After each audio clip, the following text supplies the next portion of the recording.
Assalamualaikum warahmatullahi wabarakatuh. Bismillahirrahmanirrahim. Oke kawan, kali ini Mbah Wira akan bercerita ya. Kita ngobrol-ngobrol ringan ya. Teman minum kopi dan makan gorengan ya, yaitu akan membahas tentang tuyul ya. Tuyul ini adalah satu sosok fenomenal yang tidak asing ya di telinga kita sebagai masyarakat Indonesia. Kenapa? Karena memang tuyul ini banyak ya dipelihara oleh masyarakat kita sebagai sarana untuk mencari uang ya, mencari pesugihan. Nah tentunya sebagaimana biasa ya, apabila Anda merasa kok tidak tertarik ya dengan pembahasan Mbah Wira, maka boleh di skip aja ya, boleh di skip saja ya. Apabila Anda kok merasa ya pembahasan atau konten kali ini tidak berfaedah ya atau unfaedah, boleh di skip saja ya. Tonton saja konten-konten yang menurut Anda berfaedah dan bagus, layak untuk ditonton ya. Oke, kali ini Mbah Wira akan membahas tuyul ya berdasarkan pengalaman nyata ya.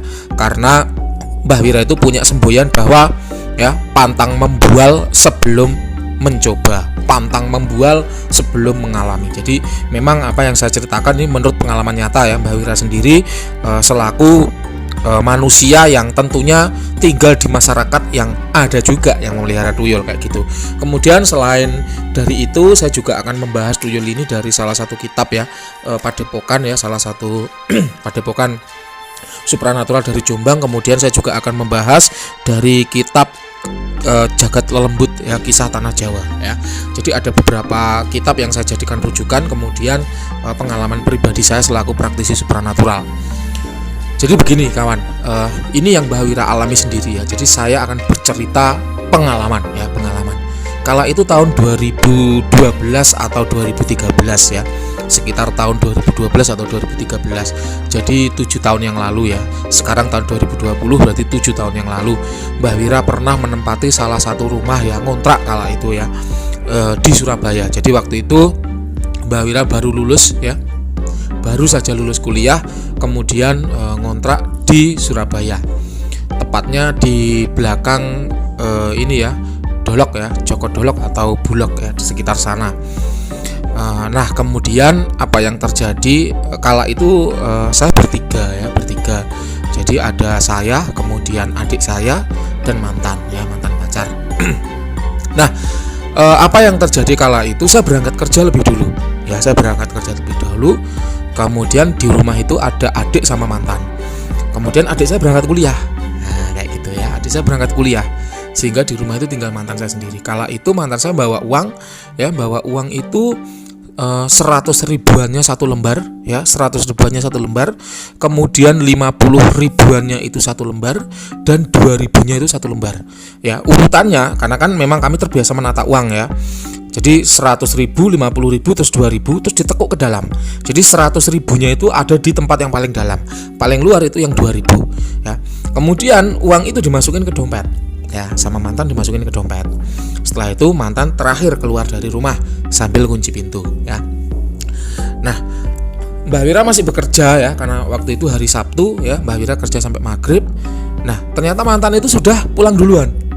Nih, karena waktu itu malam minggu ya, Sabtu malam atau malam minggu, kami mau keluar makan kayak gitu.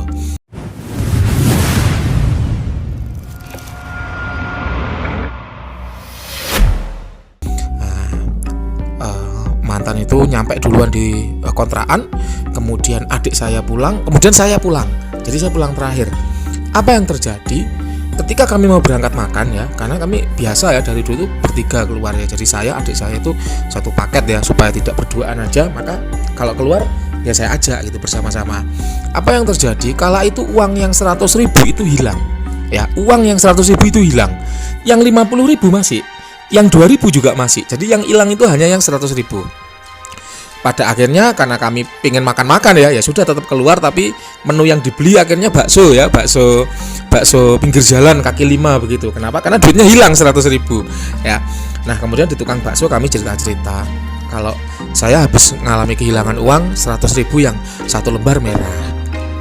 Padahal ya mantan itu keluar terakhir, datang pertama gitu loh. Jadi uang itu kan nggak akan hilang sebenarnya, tapi ternyata uang itu hilang dan memang nggak habis beli apa-apa gitu loh. Nah ternyata si tukang bakso cerita kalau memang di daerah situ banyak ya yang pelihara tuyul. Jadi levelnya itu udah banyak, bukan cuma 1-2 tapi banyak ya, banyak yang pelihara tuyul.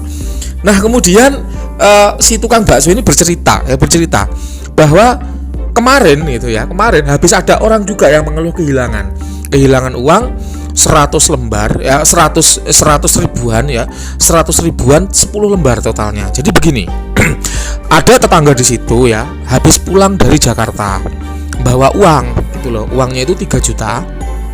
Yang 1 juta itu berupa uang 100 ribuan merah 10 lembar. Kemudian yang 2 juta itu berupa uang 50 ribuan 20 lembar. Nah, itu dimasukin ke amplopnya dimasukin ke tas ya.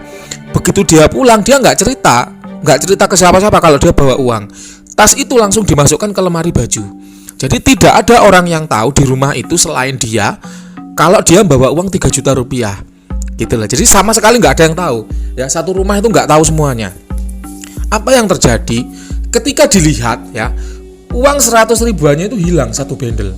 Jadi sebanyak 10 lembar itu hilang semuanya. Yang 50 ribuan masih utuh di situ. Nah, ini fenomena aneh. Ya, jadi hanya 10 ribuannya yang hilang, hanya 100 ribuannya yang hilang. Kemudian ada tetangga lagi agak jauh begitu, juga begitu. Katanya dia menggepit uang 1 juta rupiah ya. 1 juta rupiah tapi terdiri dari ratusan ribunya itu 2 lembar yang merah. Kemudian yang 800 ribu atau 16 lembar itu uang 50 ribu.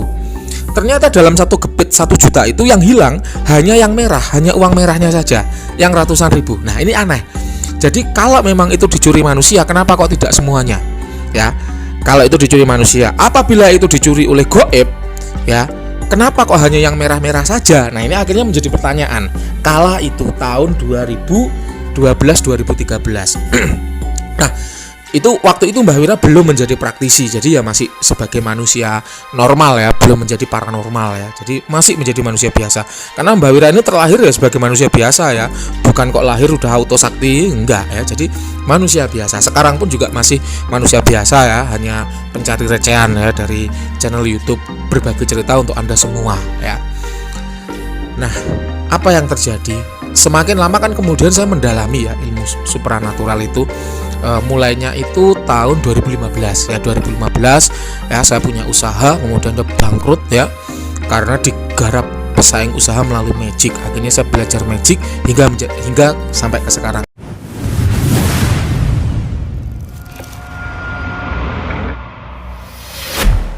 Ini, nah, kemudian saya mengingat-ingat fenomena tuyul itu. Nah, setelah mengingat-ingat kemudian saya mencari tahu apa sih sebenarnya yang terjadi dengan uang-uang merah atau uang-uang ratusan ribu kala itu ya. Kok bisa hilang itu hanya yang merah-merah aja gitu loh. Nah, kemudian saya melakukan pencarian, investigasi, ternyata ketemu jawabannya kawan. Yaitu apa? Tuyul itu ya memang adalah sosok terkenal ya. Ini saya ambil dari kitab ya, kitab Jagat Lembut. Memang yang namanya tuyul itu tugasnya adalah mencuri uang, mengambil uang. Nah, tuyul itu tidak bisa baca tulis ya. Tuyul itu tidak bisa baca tulis. Jadi tuyul itu hanya bisa mengambil sesuatu yang bentuknya mirip. Jadi, ketika pertama kali mau disuruh mencuri ya, maka tuyul itu ditunjukin uang itu ya. Apakah uang merah atau uang biru? Kalau uang coklat 2.000 rupiah nggak disuruh ngambil. Kenapa? Terlalu sedikit. Jadi apakah uang merah atau uang biru? Kalau uang merah berarti ratusan ribu, kalau uang biru ya berarti 50-an ribu. Kalau si tuyul itu ditunjukin uang merah, maka dia hanya mengambil uang-uang yang berwarna merah, alias uang ratusan ribu. Dan kalau tuyul itu mengambil uang biru, ditunjukin uang biru, maka dia hanya mengambil uang-uang yang biru, yang 50-an ribu. Jadi itu sesuai dengan yang ditunjukkan di awal. Itu yang pertama, itu fenomena yang pertama ya. Kemudian fenomena yang kedua, ini masih saya ambil dari Jagat Lembut, bahwa yang namanya tuyul itu ada maharnya ya. Di sini dituliskan pada era sekarang untuk memelihara tuyul dapat dengan cara instan, yakni membayar sejumlah mahar kepada dukun atau paranormal yang menawarkan jasa jual beli tuyul ya. Atau bisa mendapatkan tuyul dari panti asuhan tuyul yang boleh diadopsi lewat perawat ya, lewat perantara juru kuncinya. Ini dari Jagat Lembut ya. Jadi memang benar bahwa yang namanya tuyul itu bermahar ya, dan jumlah maharnya itu ya, saya teruskan ya. Harga mahar dapat berpengaruh dengan omset yang diperoleh setiap harinya. Semakin tinggi maharnya, maka kualitas tuyul akan semakin baik ya seperti jumlah uang yang bisa diambil dan wujud dari si tuyul tersebut. Jadi memang benar ya, semboyan Padepokan Sangkala ada harga, ada kualitas ya. Semakin bagus maharnya ya semakin bagus juga kualitasnya. Nah ternyata di kitab Jagat Lembut juga gitu ya. Harga mahar dapat berpengaruh dengan omset yang diperoleh setiap harinya. Semakin tinggi maharnya maka kualitas tuyul juga akan semakin baik. Nah rupanya begini kawan, kalau ini dari pengamatan ya, mahar tuyul itu tergantung. Kalau maharnya itu uang merah 10 lembar, maka si tuyul itu akan mengambil uang merah maksimal 10 lembar. Kalau misalnya Anda punya uang merah kok 20 lembar, yang diambil ya cuma 10. Kalau Anda punya uang merah kok 12 lembar, yang diambil ya hanya 10. Kalau Anda punya uang merah kok 8 lembar, diambil semuanya. Karena maksimal 10 lembar, uang merah 10 lembar. Kalau maharnya uang merah 10 lembar, maka yang diambil juga uang merah maksimal 10 lembar. Tapi kalau maharnya uang biru 10 lembar, maka yang diambil oleh tuyul itu juga uang biru maksimal 10 lembar. Kok misal Anda campur, ada uang merah 2 lembar, uang birunya 16 lembar, 1 juta rupiah kan uang merahnya 2 lembar, uang birunya 16 lembar ya. Maka kalau tuyul tadi maharnya uang merah, yang diambil ya uang merah 2 lembar aja. Kalau maharnya uang biru, katakan uang biru 10 lembar, maka kalau dari duit 1 juta itu yang diambil ya hanya 500.000, uang biru sebanyak 10 lembar maksimal. Kayak gitu. Nah, ini ternyata nyambung gitu loh. Di kitab Jagat Lembut itu nyambung di situ.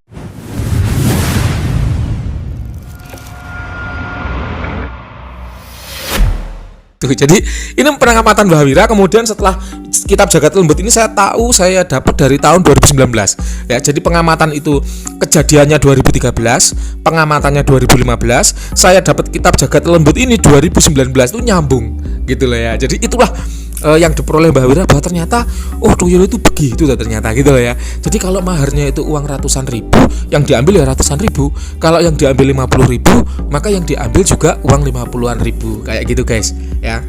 Nah ini tentu boleh percaya, boleh tidak ya. Percaya silahkan, tidak juga tidak ada masalah. Namanya berbagi cerita, teman ngopi sambil makan gorengan ya. Percaya silakan, enggak juga enggak apa-apa ya.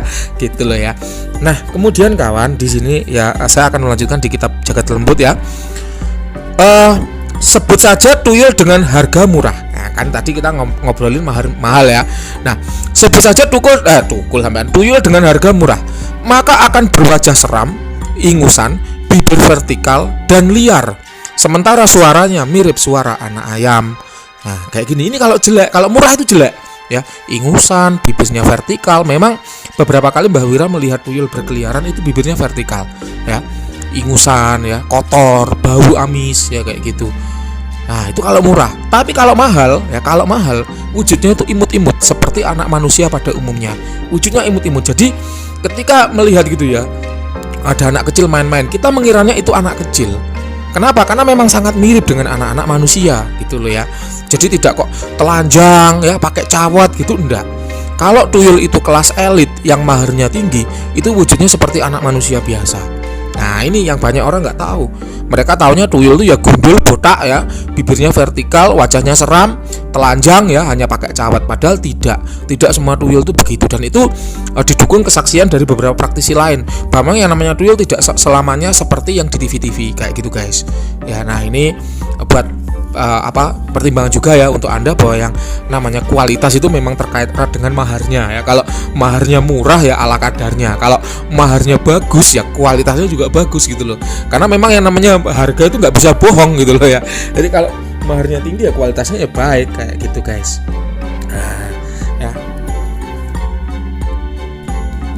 Kita lanjut ngomongin tuyul ya. Yang gibah tuyul ya. Oke kawan.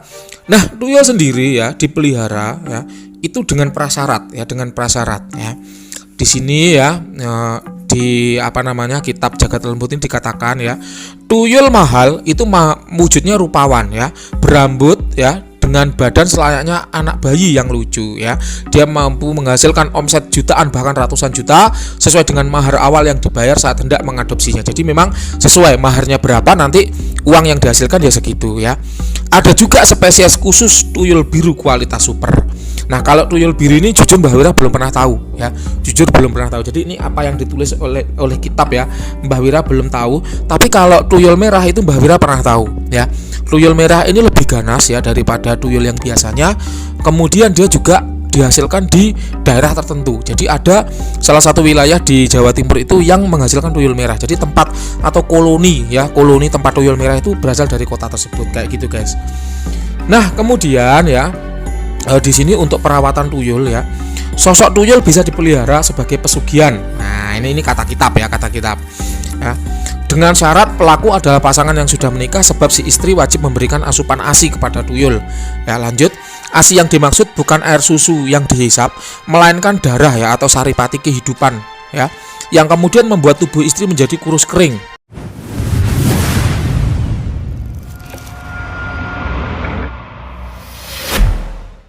Ya, tidak hanya itu, pelaku pesugihan tuyul juga wajib menyediakan baju, mainan, bubur kacang hijau, biskuit, pampers hingga lilin layaknya seorang anak kecil. Nah, ini yang ngeri ya. Jadi memang tidak sekali dua kali Mbah Wira tahu ya bahwa yang namanya orang ya atau pasangan yang memelihara tuyul itu mesti istrinya sakit-sakitan.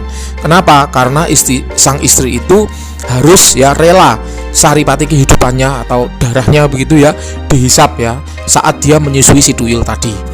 Nah, apabila si istri itu tidak mau menyusui, maka biasanya yang akan dihisap saripatinya itu adalah anak gadisnya ya, dan tuyul itu punya sifat yang cemburuan.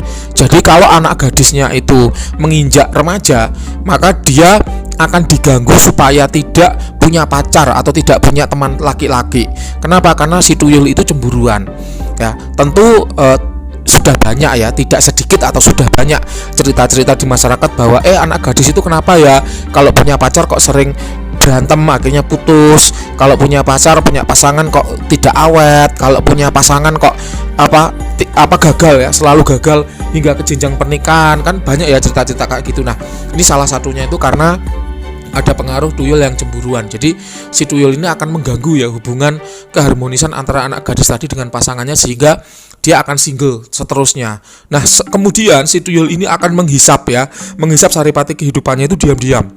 Walaupun itu peliharaan orang tuanya, tapi kalau si istri atau si ibu yang melihara ini nggak mau menyusui, maka dia akan menghisap saripati anak gadisnya, sehingga anak gadisnya ini akan kurus kering, kemudian sakit dan akhirnya meninggal kayak gitu. Tentu hidup matinya orang itu Tuhan yang tahu ya, hidup matinya makhluk itu di tangan Allah, tapi perantaranya itu bisa lewat atau melalui banyak hal ya. Salah satunya karena saripati kehidupannya dihisap oleh tuyul ya, kayak gitu.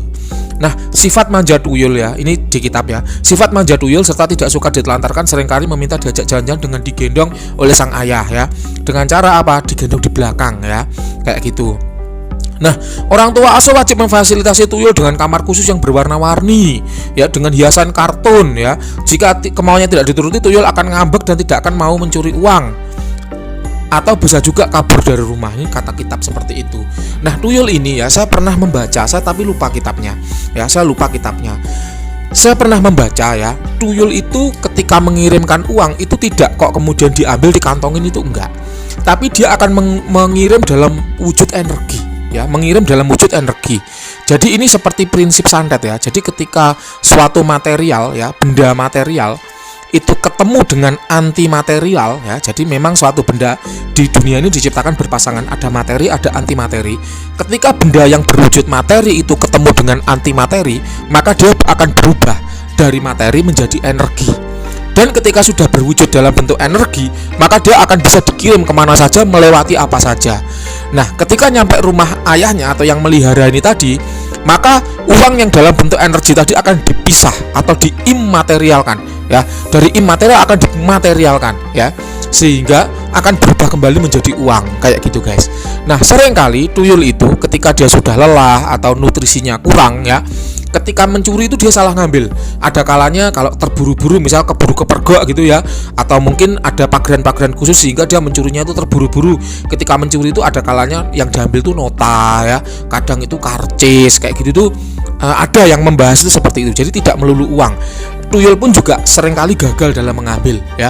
Kadangkala keliru dengan benda-benda kertas yang lain kayak gitu guys.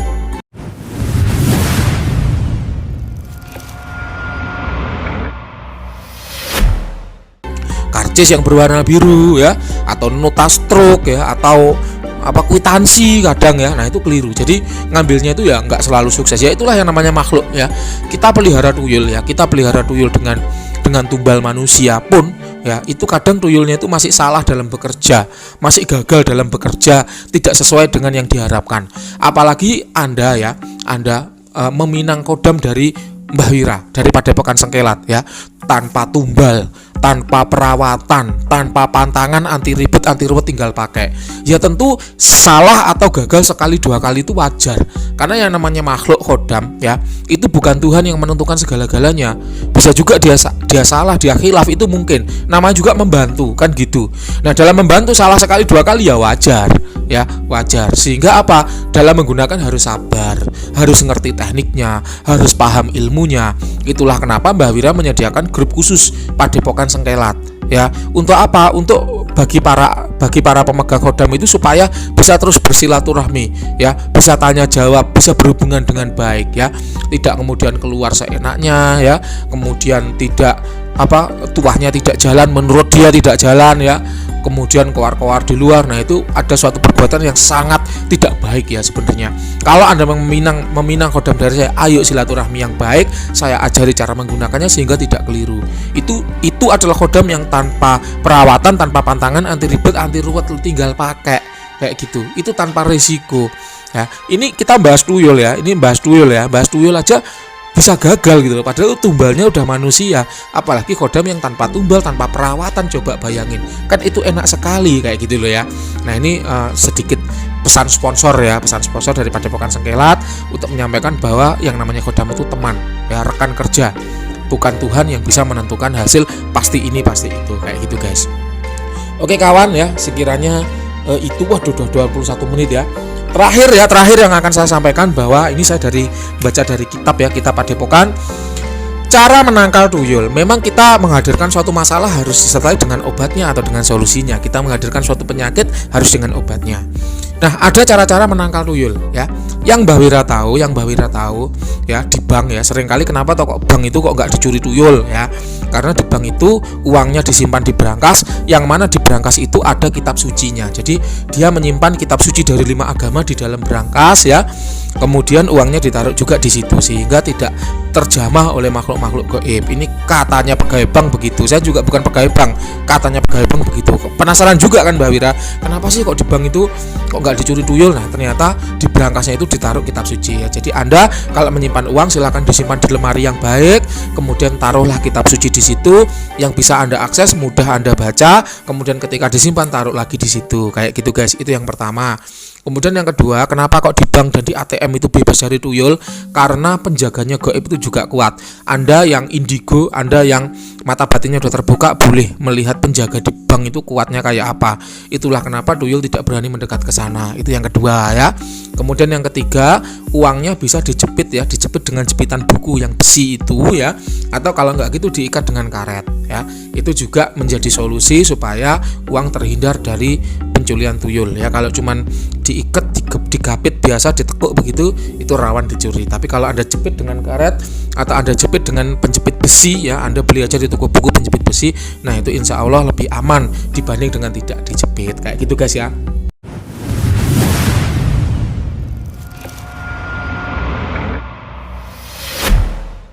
Oke, sekiranya itu aja untuk konten kali ini ya. Udah lama, udah panjang, udah banyak ya. Nanti dengerin bosan ketiduran ya, sampai mimpi-mimpi ya.